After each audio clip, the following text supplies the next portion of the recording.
ভারতের মাটিতেই ভারতের টুপি চেপে ধরেছিল বাংলাদেশ।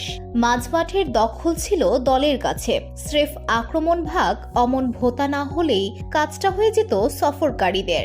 সে ম্যাচে অনেকগুলো সুযোগ নষ্ট করেছে বাংলাদেশ। সবচেয়ে সহজ সুযোগটা বোধহয় ছিল মোহাম্মদ হৃদয়ের। সে কারণে আফসোসের শেষ নেই তার। 12তম মিনিটে এসেছিল সুযোগটা।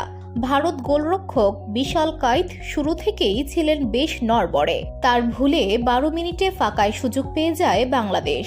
বিশাল ক্লিয়ার করতে গিয়ে বলটা মারেন শাকিল আহাদ তপুর গায়ে। এরপর তা চলে আসে ফাঁকা বারের সামনে থাকা হৃদয়ের কাছে। সেখান থেকেই বলটা লক্ষ্যে রাখতে পারলেই গোল পেত বাংলাদেশ। তবে তার শটটা এতটাই দুর্বল ছিল যে তা শুভাশিস বোস ক্লিয়ার করেন অনায়াসেই।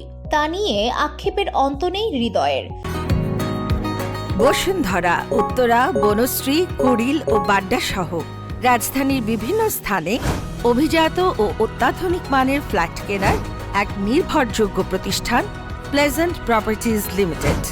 তাই আপনার স্বপ্নের আবাসনের জন্য আজই যোগাযোগ করুন।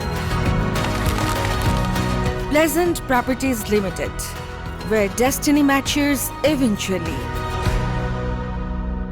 সম্প্রতি একটি সাক্ষাৎকারে তিনি বলেন, আমি ভাবিনি যে ওই পরিস্থিতিতে বল পেয়ে যাব।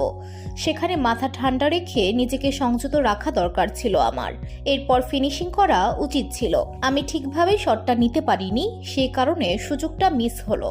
তিনি আরো বলেন, আমরা শুরু থেকেই সুযোগ তৈরি করে ভালো শুরু করেছিলাম। আমি যদি সেই সময়ে গোলটা করতে পারতাম তবে এটি দলের জন্য আরো ভালো হতে পারত। হয়তো 3টি পয়েন্ট নিয়ে বাড়ি ফিরতে পারতাম। তাই আমি সেই সুযোগটি মিস করার জন্য অনুতপ্ত। সে ম্যাচে জিতলে গ্রুপেও নিজেদের অবস্থান শক্ত হতো। তাই আফসোস কেবল বাড়েই হৃদয়ের। তিনি বলেন, আমরা যদি 3 পয়েন্ট পেতাম তাহলে গ্রুপে আমাদের অবস্থান ভালো থাকতো, কারণ অন্য ম্যাচটিও তো ড্র হয়েছিল। VOD Bangla news desk.